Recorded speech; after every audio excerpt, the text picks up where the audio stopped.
It's an orange juice. When casting spells, especially on air units, always watch for the shadow. That's where the unit's actual hitbox is. So for a balloon, aim for the shadow so that you can knock the balloon further away from your tower. Fireball, rocket, and snowball, all of them have a 360-degree knockback. Each direction knocks back the impacted units by 1.8 tiles. The log has a 1-tile knockback radius, so it's definitely shorter than Fireball, Rocket, and Snowball. But the log shares the same knockback distance as Bowler and the Mega Knight. Usually, you'll have the Hog Rider countered by Barbarians, Horde, or even the Goblin Gang pretty easily.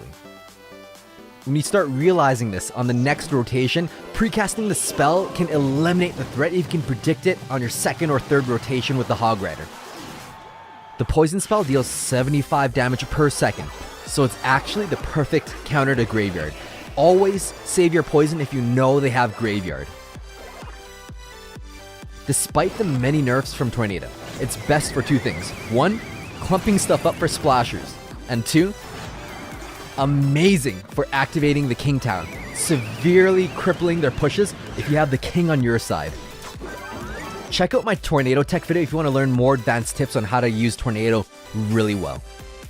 Clone may seem like a bad spell, but it's an incredibly useful spell in 2v2 and triple elixir challenges. If you can time it just right, it won't even matter if they have poison or tornado, because you find the right opportunity, then you clone everything.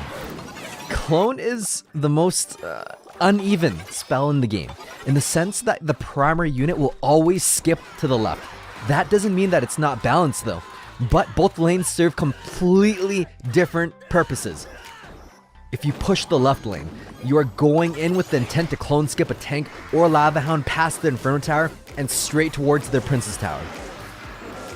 Now if you push the right lane, Clone has the advantage where the main unit skips to the left and remains the tank, so that your clone unit doesn't get picked off by the King Tower because your primary unit is the one that's being targeted. You can actually clone skip a unit if you know they're trying to take out something with a fireball or a rocket. I swear I am not making this up. As a primary clone spell user, it's fairly normal to do this once every 10 games. As a bonus, I knew that it was going to pop my Lava Hound clone, so it's a bonus and it baits out their spell. Freeze and Zap are the same spells with different times and different animations. Freeze stuns units for 4 seconds, while Zap stuns them for 0.5 seconds. Both spells cause the stunned troops to retarget to the nearest unit. Rage spell increases move and attack speed by 35%. An elixir collector under rage spell accumulates 0.3 elixir. Mirroring a rage spell on the elixir collector twice results in 8.9 elixir generated. 2 rage spells will not produce more elixir. 3 rage spells though, that's a different story, but really 3 rage spells on the same collector? Anyways, the rage mode has a slightly different mechanic when it comes to the pump. It actually gives you 35% more elixir, producing a total of 11 elixir on the map.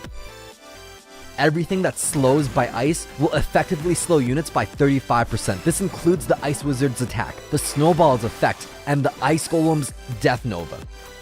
Lightning targets the highest health units, so in this case, the Princess Tower, then the Baby Dragon, then the Ice Spirit. If the tower health is low, a common tactic is to use something like a Battle Ram to act as a lightning rod, since the Barbarians have more health than the Princess Tower. Therefore, it's best to cast it in the corner if you're trying to finish off a tower in overtime to win the game to avoid any lightning rod. Zap or Snowball paired with 1 Ice Golem, 1 Ice Spirit, or even 1 Skeleton Barrel's death damage will be enough to take out the Horde, so 1 spell and 1 physical unit. Any combination of any physical death damage units like a Skeleton Barrel, Ice Golem, Ice Spirit will not work. You need at least 1 spell. This is going to be Snowball or Zap for what's needed. So don't bother combining physical units like Ice Spirit and Ice Golem, or Ice Golem and Skeleton Barrel, or even Ice Spirit and Skeleton Barrel. These physical combinations with no spell is not enough to take out Minion Horde. Let's talk travel distance. Your spell is cast from the center of the King Tower. Each spell has a different travel speed. To give you perspective on speed, a very fast unit like an Ice Spirit or a Lumberjack travels at a whopping 120 speed. Spells are absurdly fast. The fastest spells in the game are Snowball and Arrows, where they both travel at 800 speed. The next fastest spell is going to be Fireball, coming in at 600 travel speed. We have Lightning, clocking in at 500 speed. Each bolt has a 0.5 second delay in between each other. The Goblin Barrel is classified as a spell as well. This bad boy barrel can travel at 400 speed. Then you've got Rocket, technically not the slowest spell, traveling at 350 speed. The Log and the Barbarian Barrel may be very slow spells in comparison to everything else, but they are still way faster than the fastest units in the game. Optimal tile placements are incredibly crucial, especially in professional settings where you know that every frame counts, every millisecond counts. An optimal rocket placement reaches the tower 1/3 of a second faster than a center planted rocket, and it's 2/3 of a second faster than a rear planted rocket.